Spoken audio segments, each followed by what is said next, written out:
কর্তা দাদু মিহিরের সাথে কথা বলতে থাকে আর বলে ফ্যাক্টরিতে গিয়ে খোঁজখবর নিতে। অরুণের মৃত্যুটা আদৌ স্বাভাবিক না অস্বাভাবিক, আর শুনেই চিত্রা ভয় পেয়ে যায়। আজ সবাই মিলে বাড়ি ফিরছে, তার জন্য ছোটকা লুচি খেতে চেয়েছে। চিত্রাকে লুচি বানাতে বলে কর্তা দিদা আর বলে ওরা এক্ষুনি এসে পড়বে, তুমি গরম গরম লুচি বানাও। আর কথাটা শোনার পরেই চিত্রা বলে উফ, এদের জন্য খাটতে খাটতে আমার জীবনটা একেবারেই গেল। চিত্রা এদিকে লুচি বানিয়েও ফেলেছে আর তার মধ্যেই চলে এসেছে ছোটকারা সবাই। ছোটকা এসেই বলে বাড়িতে লুচির গন্ধ বেরোচ্ছে। এরপর কর্তা দিদা বলে যে লেখা কেমন ঘুরলি বল। লেখা তখন বলে ভালোই তো ঘুরলাম, শোনো মা, পাত্রের তো আমার প্রিয়াকে খুবই পছন্দ হয়েছে আর আমাদেরও সবারই পাত্রকে ভালো লেগেছে। পাত্রর বাবা মা সবারই ব্যবহার খুবই ভালো, এই সম্বন্ধে আমার কোনো আপত্তি নেই। তখনই অগ্নি এসে বলে আগে আমি প্রিয়াকে জিজ্ঞেস করি ওর এই সম্বন্ধটা করতে আদৌ আপত্তি আছে কিনা, ও কি এই বিয়েটা করতে চায়। তখনই দাদু খুব রেগে যায় অগ্নির ওপর আর বলে সবই যখন ঠিক আছে তখন ওর কথা অত বেশি শোনা হবে না, এই বিয়েটা হবেই।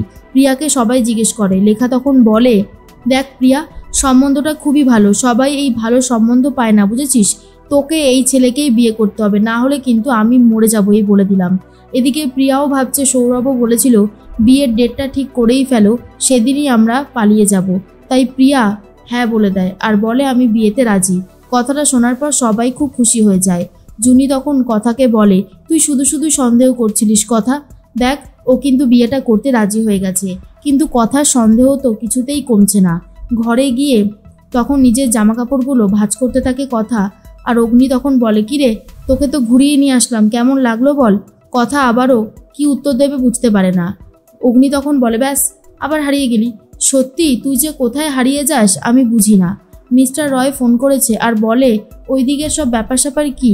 তখনই অগ্নি বলে আমি লয়ারের সাথে কথা বলে নিয়েছি, টি গার্ডেন নিয়ে যত ঝামেলা ছিল সব মিটে যাবে।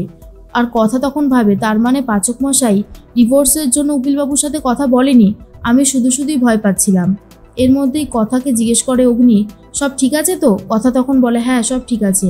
এর মধ্যেই রাত হয়ে যাচ্ছে, কি করে অফিসে যাবে প্রিয়া বুঝতে পারছিল না, তাই অর্ণার কাছ থেকে সাহায্য নেয়। অর্ণা তখন পিসিয়াকে বলে নিজের ঘরে প্রিয়ার থাকার ব্যবস্থা করে দেয়। এটাই আরও বেশি করে সন্দেহ হয় কথার। এর মধ্যেই কর্তা দাদু সবাইকে ডেকেছে। লেখাকে বলে প্রিয়ার কুষ্টি নিয়ে মনে হয় কিছু একটা ভুলভাল দেখা দিয়েছে, তাই জন্যই মিস্টার দত্ত কিছু কথা বলবে বলে ঠিক করেছে।